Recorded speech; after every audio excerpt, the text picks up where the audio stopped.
O mais importante que nós construímos nos 25 anos é que o pobre, quando entra na besteira, deixa de caminhar de cabeça baixa. En la plaza de mi pueblo dijo el jornalero el amor. En la plaza de mi pueblo dijo el jornalero el amor. Nuestros hijos nacerán con el puño levantado.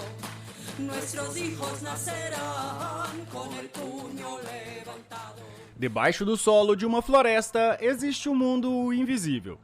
Raízes entrelaçadas trocam nutrientes e informações, sustentando árvores gigantescas que, vistas de cima, parecem independentes. Mas nada ali ficaria de pé sem as raízes ocultas e suas relações. E os nossos agroecossistemas sociais? Será que também tem raízes que não se veem? Hoje vamos falar de algumas raízes invisíveis no campo e na cidade, as políticas públicas. Assim como as raízes alimentam as árvores, políticas públicas, ou a falta delas, nutrem ou sufocam as práticas agroecológicas que queremos ver florescer. O episódio de hoje é um espaço para falarmos sobre os programas, leis e iniciativas que tentam transformar a agroecologia e as agroflorestas em ações concretas apoiadas pelo Estado. Quais políticas já existem? Quais foram desmontadas? E o mais importante, como essas políticas afetam quem está na terra, plantando e resistindo, e também quem está na cidade, comendo e sonhando com um mundo mais verde. O papo de hoje também é sobre o papel das políticas públicas na promoção ou na limitação de uma agricultura mais justa, diversa e regenerativa. Olá, senhoras e senhores, e sejam todos muito bem-vindos ao Muda Floresta. Eu sou o Zé. E eu sou a Claire. Vamos lutar por essa conversa necessária, porque hoje a prosa é política, no seu espaço agroecológico.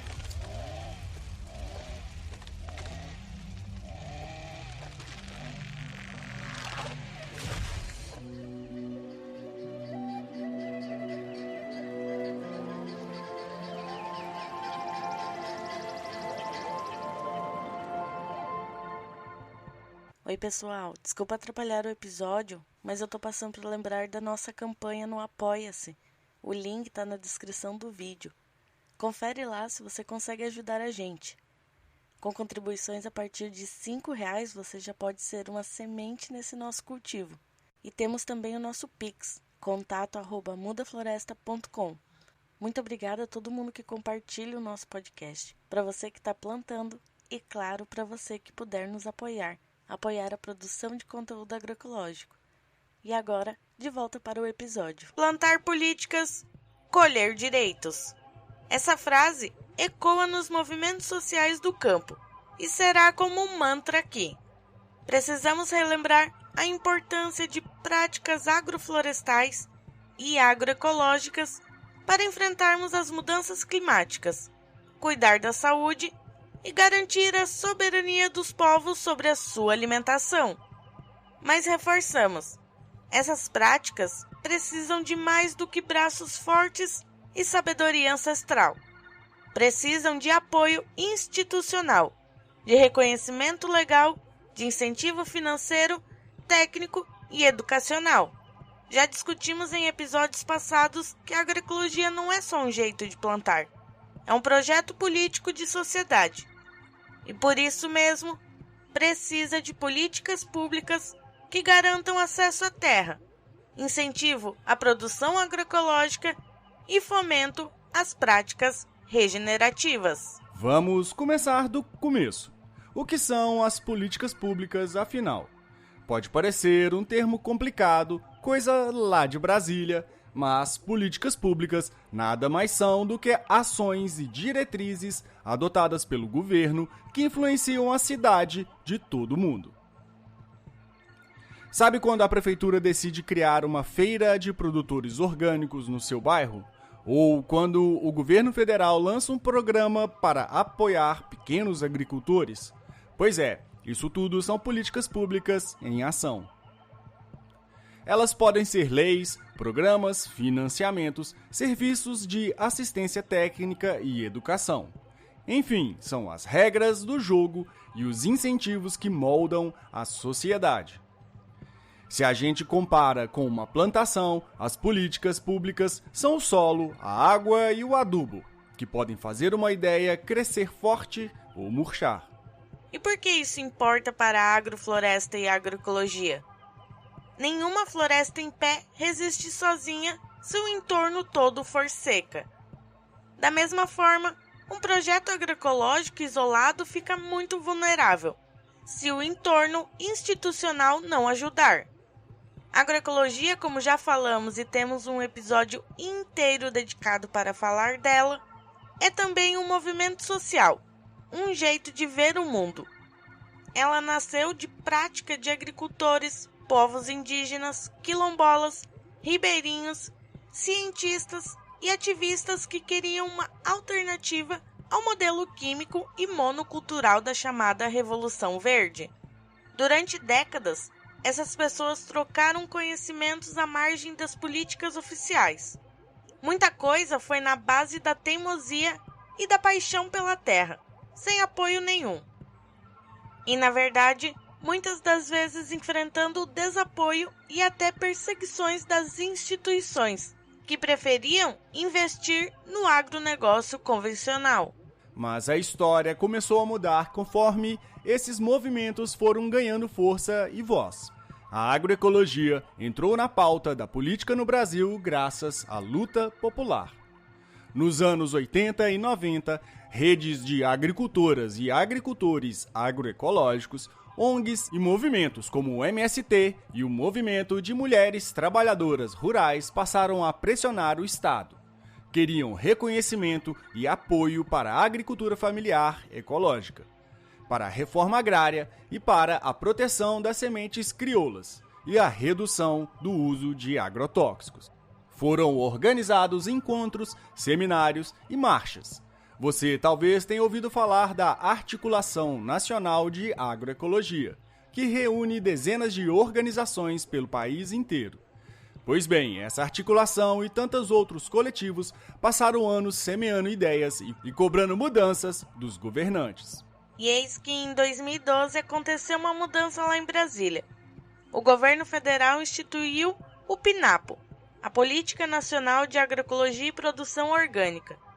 Pela primeira vez, a palavra agroecologia aparecia em um decreto oficial de Estado, não como uma inimiga a ser ignorada, mas como algo a ser promovido.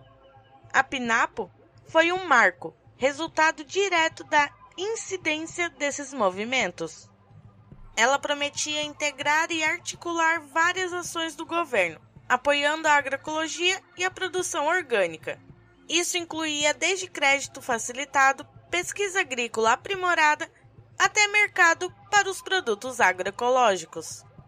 Também criou um espaço de participação social, com a formação de comissões e conselhos envolvendo ministérios e representantes da sociedade civil, como a ANA e outros, para assim decidir os rumos dessa política. Em outras palavras, finalmente alguma raiz começava a se formar no subsolo das políticas públicas para assim sustentar as iniciativas agroecológicas. Claro que entre uma política ser declarada no papel e ela virar realidade há um longo caminho. E ninguém aqui é criança para achar que é tudo só flores. E claro, não dá para subestimar a importância simbólica e prática deste momento. Em vez de tratar a agroecologia como utopia hippie, o Estado brasileiro, por meio do PNAPO, reconheceu que a agroecologia é estratégica para o tal desenvolvimento sustentável. Ou melhor dizendo, para um futuro viável no nosso país. Na época foi lançado um plano de ação chamado PLANAPO, com metas concretas: levar assistência técnica agroecológica para milhares de famílias, criar bancos de sementes, implantar quintais produtivos em comunidades, ampliar a educação no campo e por aí vai. Foi um sopro de esperança. Quem trabalha com agroflorestas ou orgânicos sentiu que não estava mais remando sozinho contra a maré. Havia, enfim, um vento a favor, mesmo que ainda leve. Mas antes de falar dos frutos, e alguns até meio verdes ou estragados dessa política, vamos dar alguns passos atrás e olhar para outras políticas públicas que já existiam ou surgiram junto com a PNAPO. Porque a agroecologia não começou em 2012. Algumas raízes já vinham crescendo antes, algumas discretas, mas importantes. Na Secretaria-Geral, a gente tem um conselho e uma comissão que são fundamentais para esse debate. Nós temos o CONSEA, que é um conselho ligado direto ao presidente Lula, que é o Conselho Nacional de Segurança Alimentar e Nutricional, e temos a Comissão Nacional de Agroecologia e Produção Orgânica. Então, esses dois espaços são espaços que o governo dialoga com a sociedade civil, movimentos sociais, a academia, que estão dizendo que a fome não é algo que você resolve só transferindo renda e dando comida. Isso é importante, a gente vai fazer, está fazendo, né? Isso é urgente, mas se constrói numa estratégia de soberania alimentar, que é ampliar a produção a partir da agroecologia, com reforma agrária, com a ação dos vários ministérios. Então, enfrentar a fome, construir soberania alimentar. Imagine a seguinte cena. Uma pequena agricultora no interior colhe sua mandioca, suas hortaliças, suas frutas agroflorestais. Ela tem produção, tem qualidade, mas aonde vender? No passado, talvez ela dependesse de um atravessador que pagaria uma mixaria ou iria para a beira da estrada tentar vender direto aos consumidores. Agora, imagine que existe um programa governamental disposto a comprar uma parte dessa colheita dela, por um preço justo, e ainda distribuir esses alimentos para quem mais precisa na cidade. Creches, asilos, famílias em situação de vulnerabilidade. Parece bom demais para ser verdade. É 2 coelhos numa cajadada só. Fortalece a renda de quem planta de forma diversa e limpa e combate a fome de populações vulneráveis com comida de verdade. Pois esse programa existe, ou pelo menos existiu com muita força. É o PAA, o Programa de Aquisição de Alimentos, criado lá em 2003. Foi uma das primeiras políticas públicas federais a realmente dar suporte ao agricultor familiar agroecológico, na prática. O governo compra alimentos diretamente de pequenos agricultores, sem intermediários, e faz doações a instituições sociais. Durante os anos 2000 e início de 2010, o Programa de Aquisição de Alimentos ajudou a escoar a produção de milhares de famílias agricultoras. Muita gente que estava desestimulada a plantar alimentos variados conseguiu continuar na lida porque sabia que tinha um mercado garantido com essa política. E para quem recebia os alimentos doados, era uma bênção. Em vez de cesta básica só com produto industrializado, chegavam produtos frescos e muitas das vezes orgânicos. Somos um coletivo de mulheres do GAL, um grupo de agricultura urbana, e somos da ZL, em São Miguel Paulista. Temos um espaço, um Viver Escola, onde a gente tem uma proposta de educação ambiental e uma educação alimentar. E hoje estamos aqui servindo um café orgânico, e dando ênfase à ecogastronomia, onde a gente usa as punks, usa os temperos, e temos essa proposta de levar a todos essa questão da agroecologia em si, usando tudo aquilo que a gente produz. Mas claro, nem tudo é tão fácil quanto parece. Ao longo do tempo, o PAA enfrentou dificuldades e podas drásticas. Houve anos de orçamentos generosos e anos de vacas magras. Infelizmente, nos tempos recentes, especialmente entre 2016 e 2022, o PAA quase que sumiu. Orçamentos reduzidos a níveis irrisórios, pouca prioridade política. Muitos agricultores ficaram na mão e toneladas de alimentos saudáveis deixaram de chegar à mesa de quem precisa. Para piorar, durante esse período criaram até outro nome para o programa. Tentaram chamar de Alimenta Brasil. Mas sem vontade política de verdade, era praticamente maquiagem. A boa notícia é que, como semente sob as cinzas, o PAA está brotando de novo.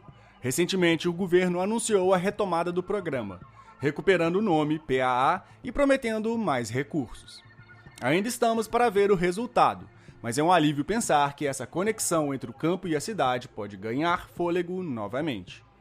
Afinal, o Brasil voltou a enfrentar a fome em larga escala, e comprar da agricultura familiar local é solução inteligente e urgente. Agora vamos sair do campo e entrar na escola. Você, ouvinte, talvez tenha filhos, sobrinhos ou se lembre da sua própria merenda escolar. Já reparou na qualidade dessa comida? Será que vem de longe, enlatada, processada ou vem da região fresquinha? Desde 2009, existe uma lei muito importante dentro do PNAE, o Programa Nacional de Alimentação Escolar.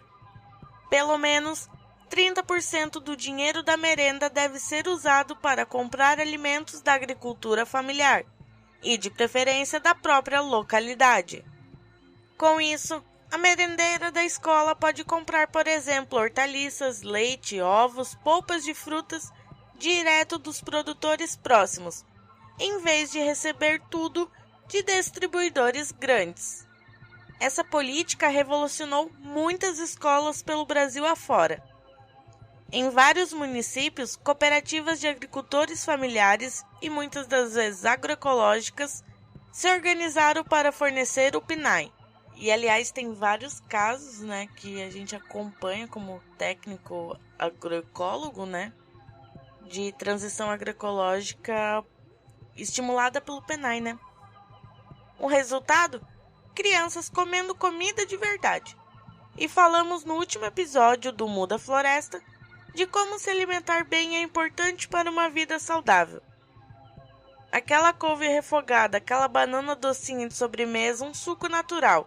E os agricultores com renda assegurada e orgulho de alimentar a comunidade com comida orgânica e de qualidade.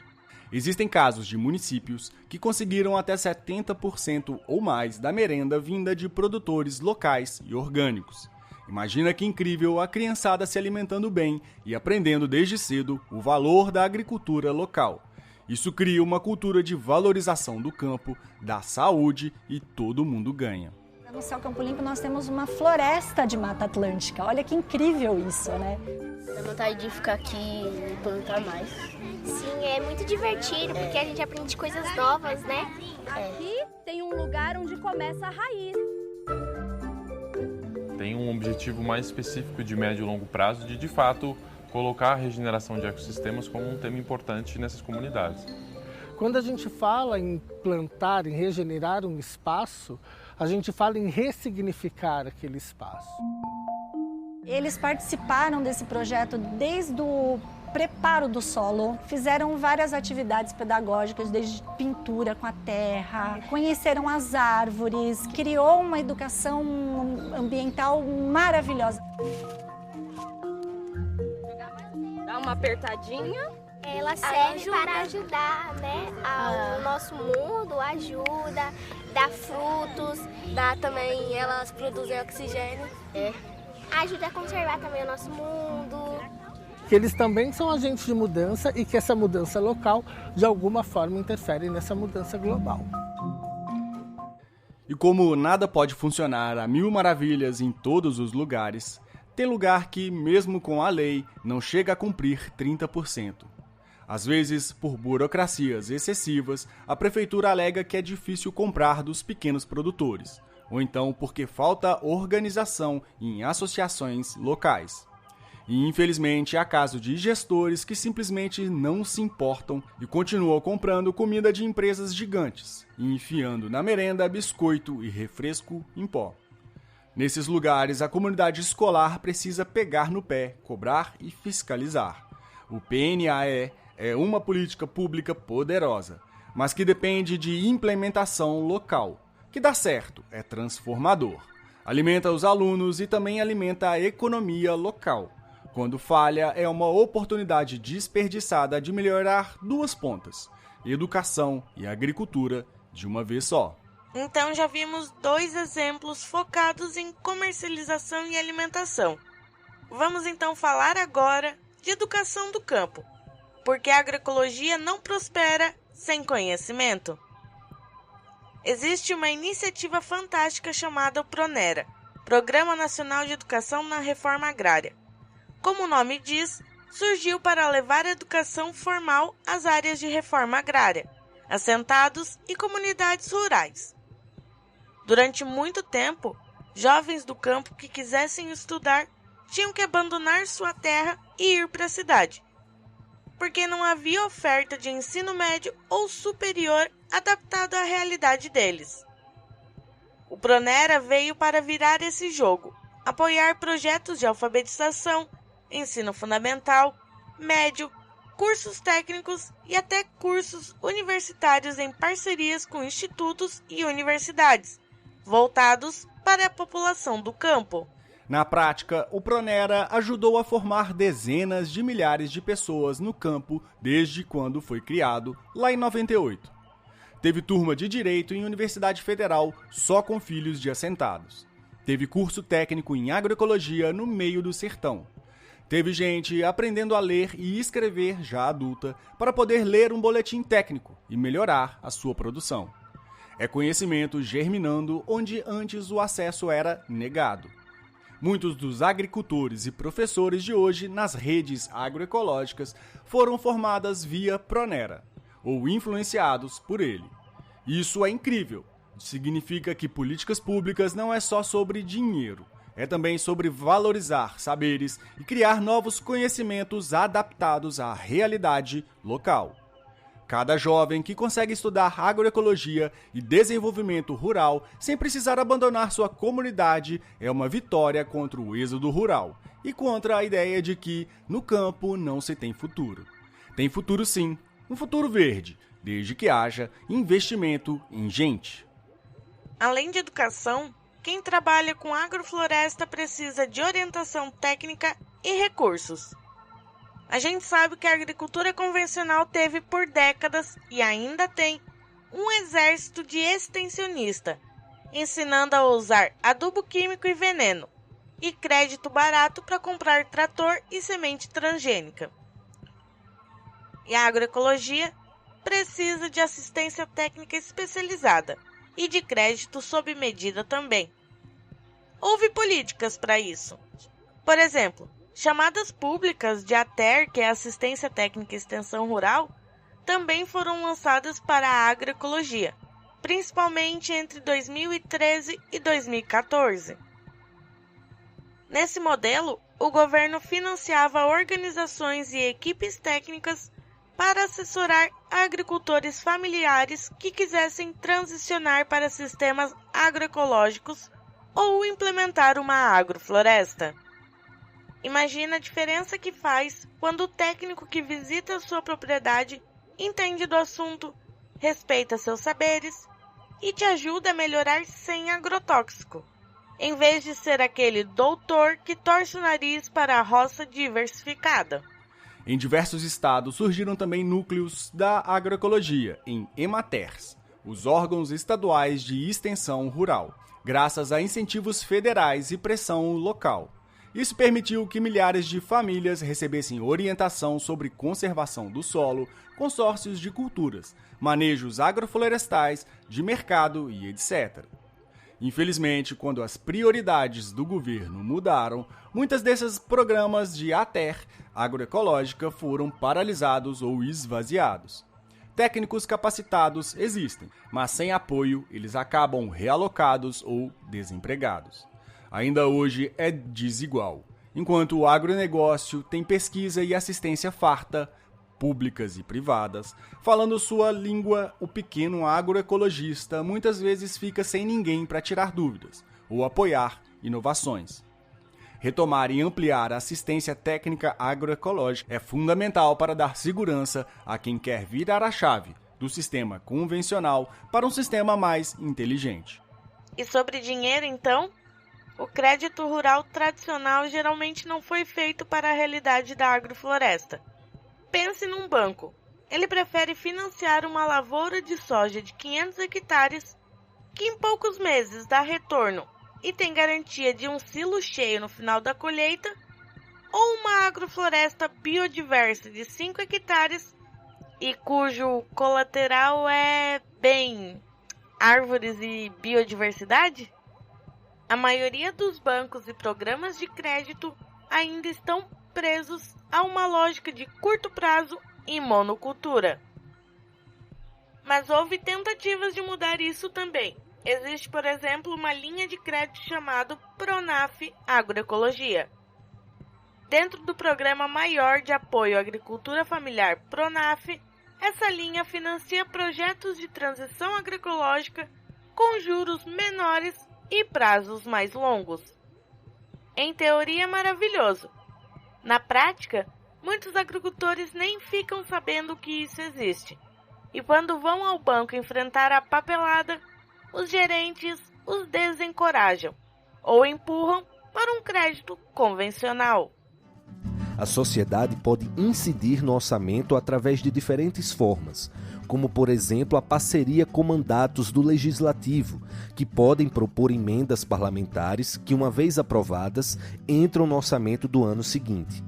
A sociedade civil deve participar da criação e da execução dos orçamentos públicos. Assim, a gente pode ocupar os espaços para a construção, implantação e monitoramento das políticas públicas para a agricultura familiar e camponesa e para a agroecologia.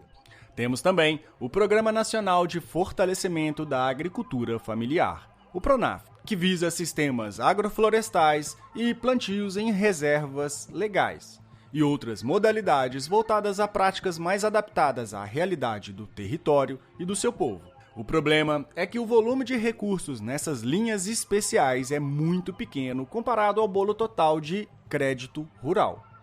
Só para você ter uma ideia, a cada ano o governo federal anuncia o Plano Safra, que é o pacote de crédito e apoio à agropecuária. Nos últimos anos, o Plano Safra andou na casa das centenas de bilhões de reais. Sim, bilhões com B. Em empréstimos e subsídios, grande parte indo para médios e grandes produtores de commodity, soja, milho, boi. Dentro desse montante, quanto será que foi reservado especialmente para práticas agroecológicas ou mais inteligente? Quase migalhas. Se tirarmos uma fatia de pão de forma e dividirmos ela em 4, a parte da agroecologia seria uma dessas fatias, enquanto o agronegócio comeria todo o resto do pão e mais uns 4 pães inteiros. Em outras palavras, o Estado ainda investe muito mais em fortalecer o modelo do agronegócio, que é extremamente predatório, do que incentivar quem protege a terra. Isso nos leva a enxergar o lado das limitações e contradições. Por mais excelentes que sejam o PIA, o PENAI, o PRONAI, a Terra Agroecológica, Crédito Diferenciado, bancos de sementes crioulas, todos esses programas ainda esbarram numa muralha, o modelo dominante das políticas agrícolas. Vamos encarar de frente esse debate? A realidade é difícil. A monocultura recebe bilhões em subsídios, enquanto agriculturas agroecológicas lutam por migalhas. É como se o governo dissesse: quero apoiar a agroecologia com a mão esquerda, mas com a mão direita e o corpo inteiro continua abraçando o agronegócio químico e exportador. Por exemplo, existem subsídios enormes para comprar fertilizantes sintéticos e agrotóxicos, redução de impostos para máquinas agrícolas gigantes, perdão de dívidas de latifundiários, investimento pesado em infraestrutura, como estradas e armazéns e portos, que escoam os commodities. Ao mesmo tempo, quantas vezes você ouviu falar de perdão de dívidas de cooperativas agroecológicas, ou de investimento para escoar produções de assentamentos? O Estado brasileiro investe mais em derrubar florestas do que em plantar florestas. Essa é a verdade nua e crua. Cada linha de crédito fácil que financia a expansão da fronteira agrícola na Amazônia, sem exigir créditos socioambientais, é um empurrãozinho para mais desmatamento. Enquanto isso, projetos de reflorestamentos com agroflorestas patinam para conseguir uns trocados de apoio. Vamos pegar um exemplo bem concreto. No ano de 2022, o governo gastou bilhões subsidiando seguros e empréstimos para grandes produtores de grãos. Nesse mesmo ano, o orçamento inteiro do Ministério do Meio Ambiente para apoiar recuperação florestal e agroextrativismo foi menor que 1% daquele valor. As contas não fecham, né? É como regar a erva daninha e deixar as plantas boas com conta-gotas. Isso quando não se faz pior. Nos últimos anos, vivemos desmontes explícitos. O Conselho Nacional de Segurança Alimentar e Nutricional, o CONSEA, que ajudava a articular programas como o PAA e o Olhar pela Nutrição da População, foi simplesmente extinto em 2019, num canetaço, e só recentemente está sendo recriado. A Política Nacional de Agroecologia, o PNAPO, que exigia participação social e planejamento contínuo, ficou abandonada. Seu comitê gestor parou de se reunir durante anos. Até a palavra agroecologia parecia banida dos documentos oficiais do governo anterior. Era como se ignorar o termo fizesse desaparecer da realidade. Spoiler, não fez. Em 2024 foi aprovado um projeto de lei que terceiriza o PNAE para as instituições federais. Ainda precisa ser aprovado em outras instâncias, mas a realidade só piorou. Com mais veneno liberado, recorde de novos agrotóxicos registrados, mais conflitos no campo e avanço dos monocultivos sobre áreas antes destinadas à reforma agrária e demarcação indígena. Então a gente pinta um cenário meio complicado. Por que então continuar acreditando em políticas públicas? Porque elas são ferramentas. E a disputa é para que essas ferramentas estejam a serviço da maioria e da vida, não do lucro e de poucos. E nesse fronte ninguém abaixou os braços. As mesmas forças da sociedade civil que conquistaram o PNAPO e tantos programas continuam ativas mesmo nos tempos de seca. A Articulação Nacional de Agroecologia, por exemplo, não parou. Durante os anos de retrocesso, elaborou proposta, pressionou parlamentares, se uniu a movimentos urbanos de consumidores conscientes. O MST, que mencionamos antes, intensificou seu compromisso com a agroecologia. Lançou campanhas de plantio de milhões de árvores nos assentamentos. A campanha Plantar Árvores, Produzir Alimentos Saudáveis. Organizou feiras agroecológicas gigantes em capitais para mostrar à sociedade urbana o valor da reforma agrária.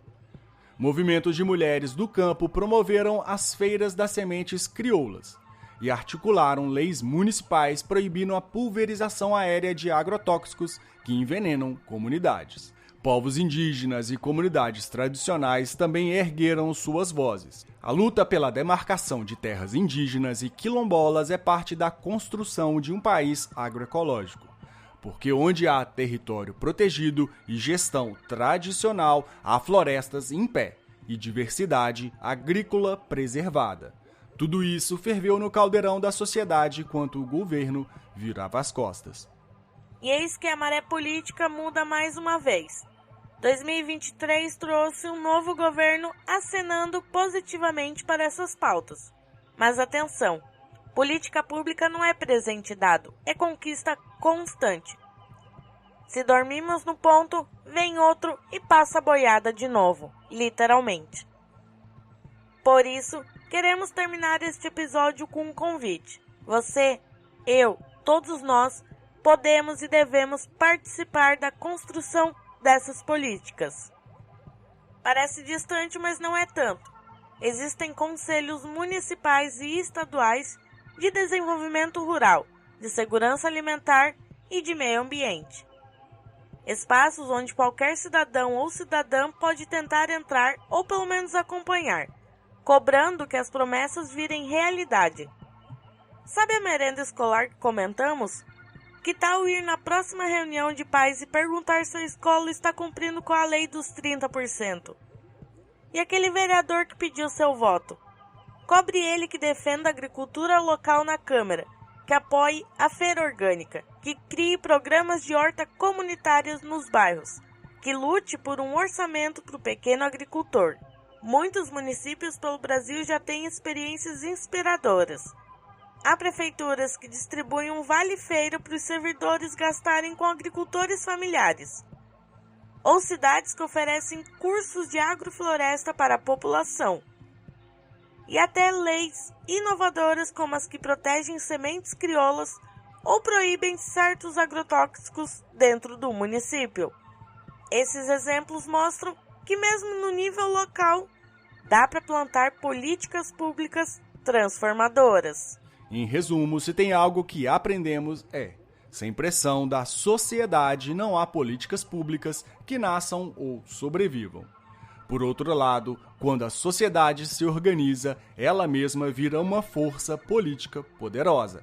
Derruba ministro, muda lei, cria programa novo. A agroecologia é política por natureza, porque questiona o status quo de quem domina a terra, o dinheiro e a comida. Cada quintal agroflorestal, cada horta urbana, cada feira orgânica, cada escola no campo é um ato político vivo. Mas para multiplicar esses atos e proteger quem ousa ir contra a corrente do agronegócio, é preciso escorar com políticas maiores. É preciso transformar essas iniciativas em direitos. Direito a produzir sem veneno. Direito a ter sementes próprias. Direito a obter um financiamento se você quer reflorestar, em vez de só se financiar se for desmatar. Direito à assistência técnica que respeite a cultura local. Direito de aprender na escola sobre agroecologia e não só sobre a Revolução Verde. Direito de alimentar e ser alimentado com dignidade. No fundo, quando falamos de políticas públicas agroecológicas, estamos falando de democracia, de justiça social e ambiental.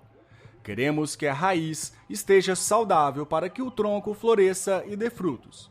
E como na floresta, essas raízes não trabalham sozinhas. Elas formam redes. Nós, cidadãos, somos parte dessa rede de raízes. Um abaixo-assinado aqui, uma denúncia ali, uma iniciativa popular acolá. Tudo isso alimenta as mudanças maiores. Às vezes pode ser frustrante. A gente rega e parece que nada cresce. Mas a natureza nos ensina que algumas sementes ficam dormindo até que um distúrbio positivo ocorra. Aquele raio de sol após um inverno rigoroso, ou uma queimada controlada que abre espaço para novas espécies. Na sociedade, esses distúrbios positivos podem ser nossa mobilização, nossas vozes se levantando. É a sacudida necessária para romper a casca dura do status quo. E vamos deixar aqui uma dica de leitura para quem quer se aprofundar. Procurem a Carta Política da ANA, Articulação Nacional de Agroecologia, especialmente a edição lançada de olho nas eleições de 2024. Esse documento, disponível online, reúne propostas concretas de políticas públicas agroecológicas para municípios e estados. É inspirador ver quantas ideias viáveis existem, de cestas verdes a bancos de sementes comunitários, de cozinhas coletivas a sistemas agroflorestais urbanos. Vale muito a pena conferir e, quem sabe, levar algumas dessas ideias para discutir na sua cidade.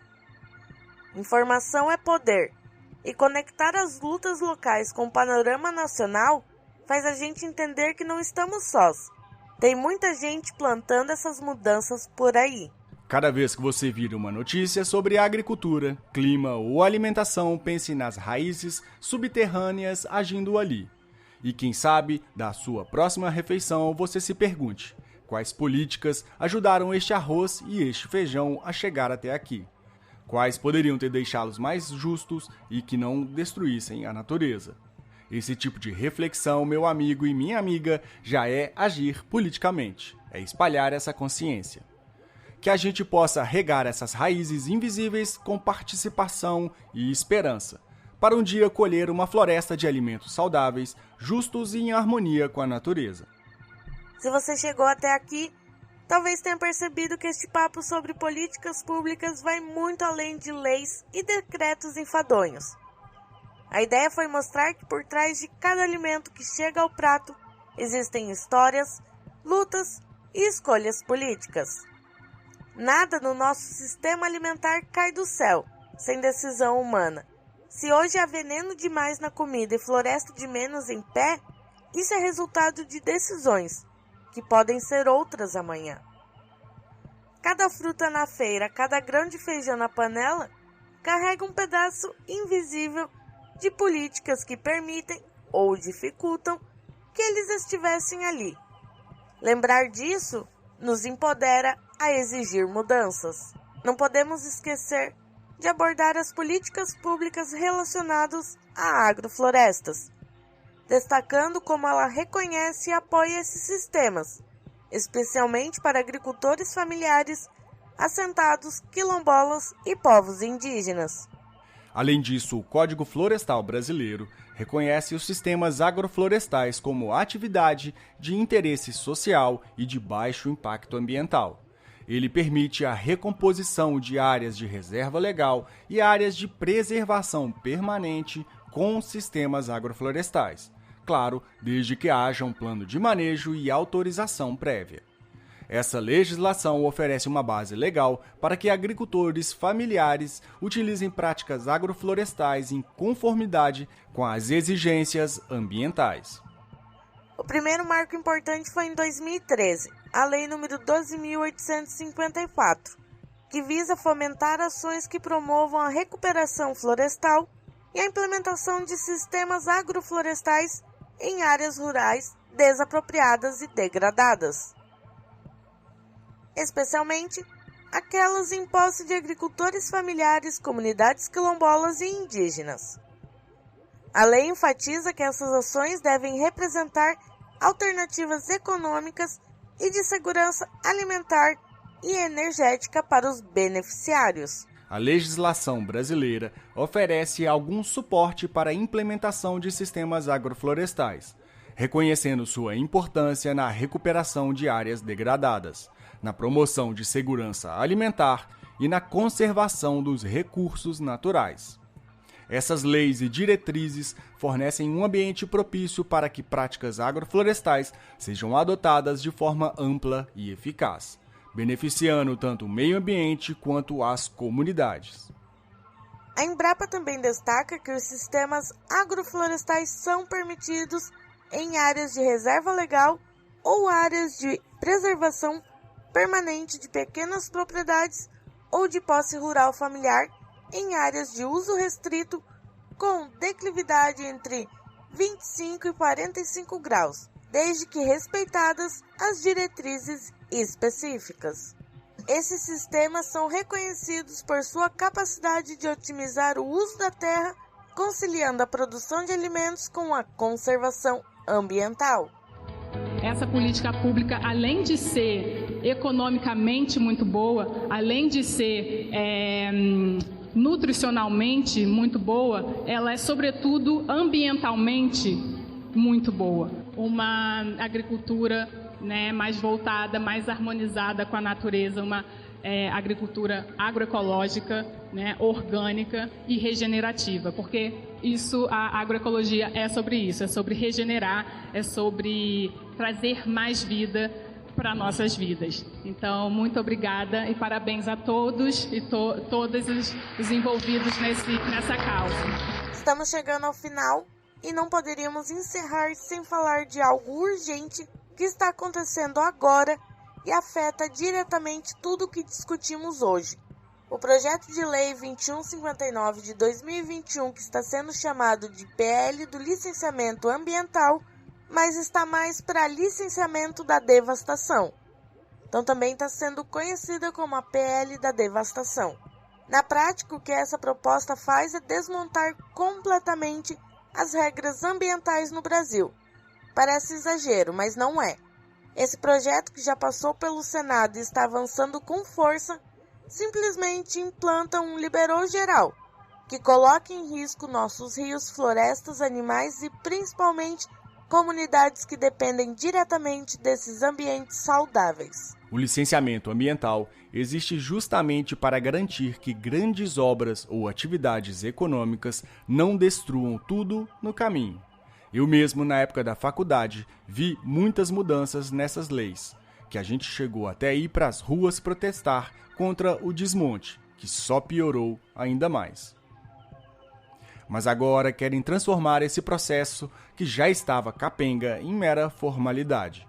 tirando o poder dos órgãos ambientais e enfraquecendo ainda mais os controles já frágeis que temos hoje. Enfraquecem os órgãos ambientais para depois cobrar falta de processos em andamento.